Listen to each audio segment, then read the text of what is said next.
myself Ankita Tiwari from LG Institute of Engineering and Technology from IT ICT department. I am going to take a session from module 5, that is semiconductor memories and programmable logic devices, where we are having a session on PAL, which is a concept from PLD, that is programmable logic devices. So in the last lecture we have done the three types of PLD. We are knowing it what it is actually, but we'll start with the session, so we'll have some brief note on it. That is, first of all, the three types are, first of all, PROM, then we are having PAL, then we are having PLA. Okay, now with respect to these three, we have already done PROM, which is a part type of ROM.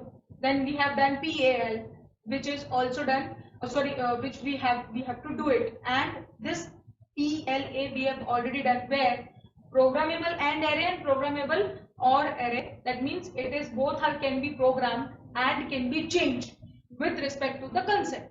But now we will talk about PAL, where programmable AND array and fixed OR array. That means it is fixed, we cannot change it.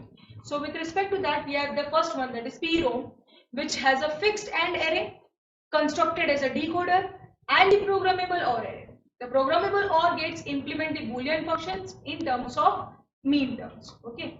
Now, if we are talking about PAL, that we are going to study is has a programmable AND array and a fixed OR array. Now, these differences we need to keep in our mind, because without this we cannot bifurcate the three of the types. Okay. So, where AND array is fixed, where OR is fixed, where it is programmed. So, these things we need to keep in mind.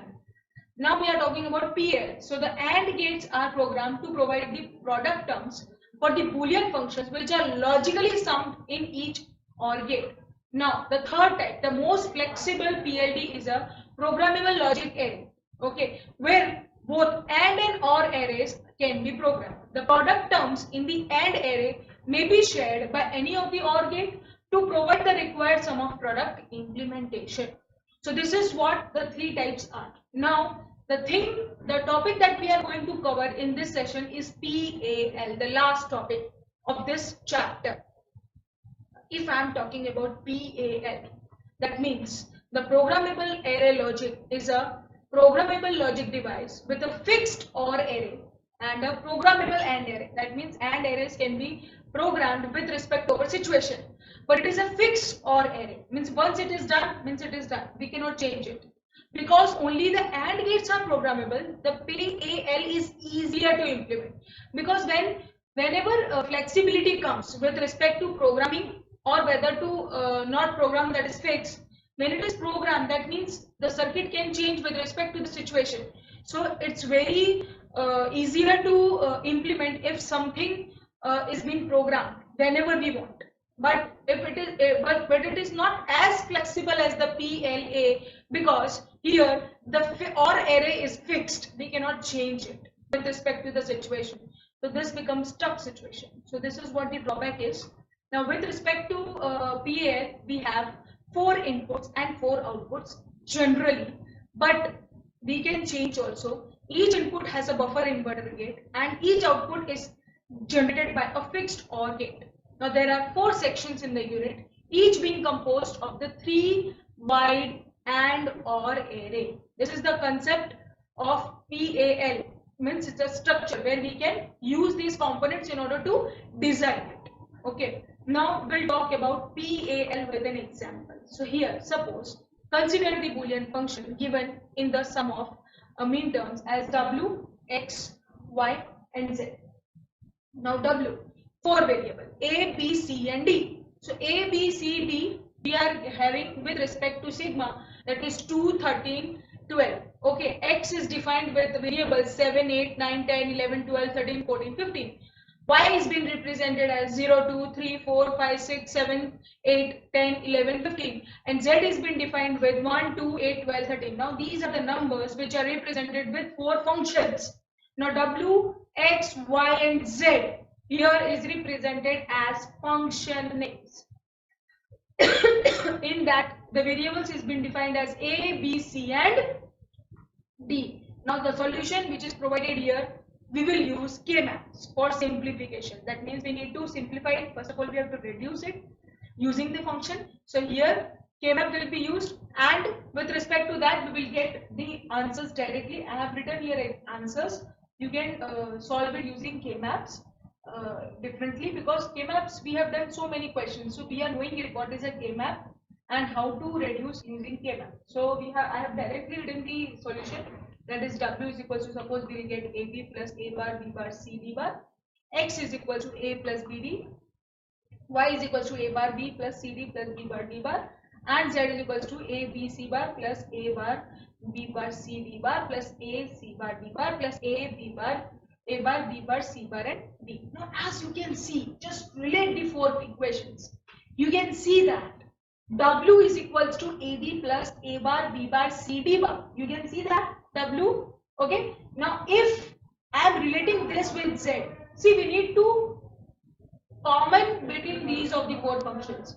So we are, where we will get it, we will put it. So here we are getting W and here getting Z. See, just see that in Z we are getting any, as you can see here, we are getting something common in with respect to that.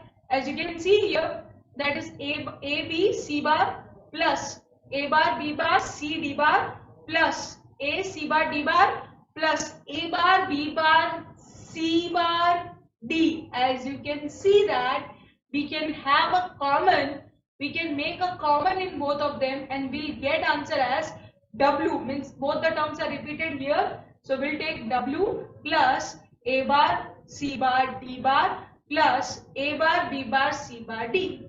So this is what common we have taken with W and Z. We can get this as common in any of the term, but here we are getting this. The function has Z as four terms, product terms. Now here with this we will relate it here itself.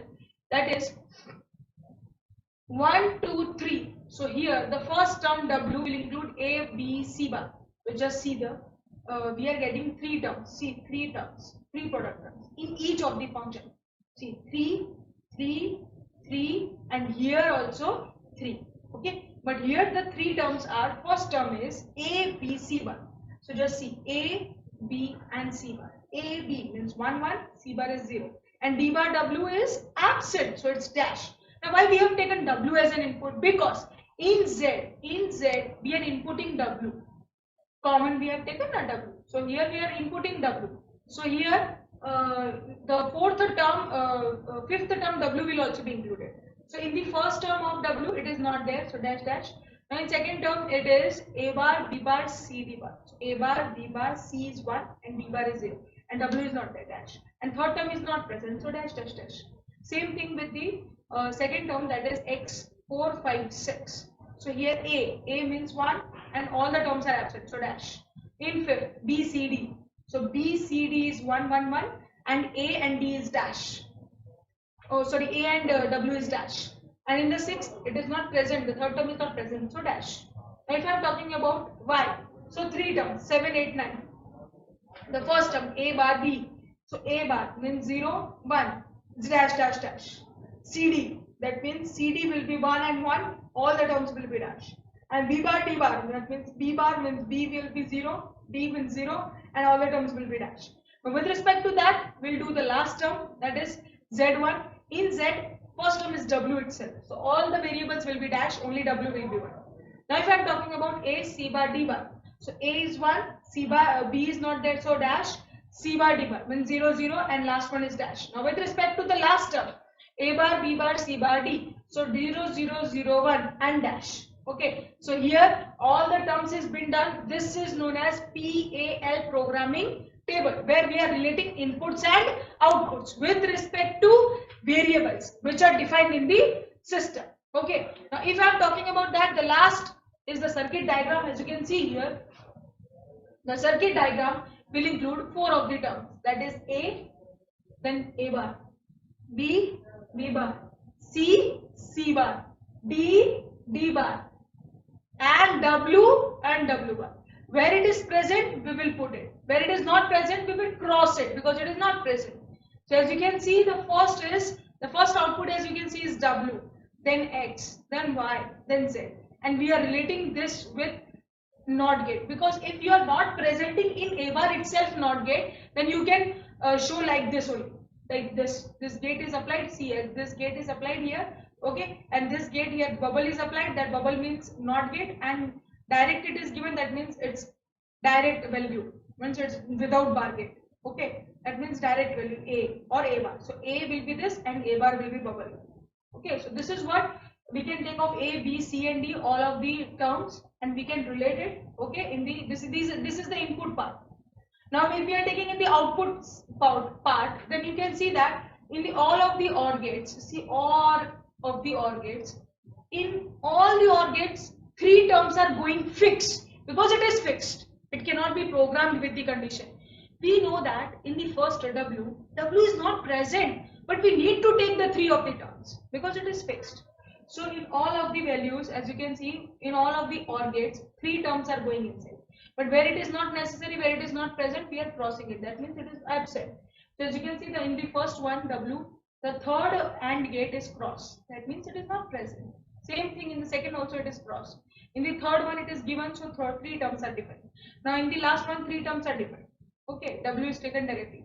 So this is what this structure is defined with respect to what? So with respect to the fixed OR gate, but it's changing AND gate because AND gates are changing with respect to the condition as we want, because we have included one AND gate in all of the OR gate.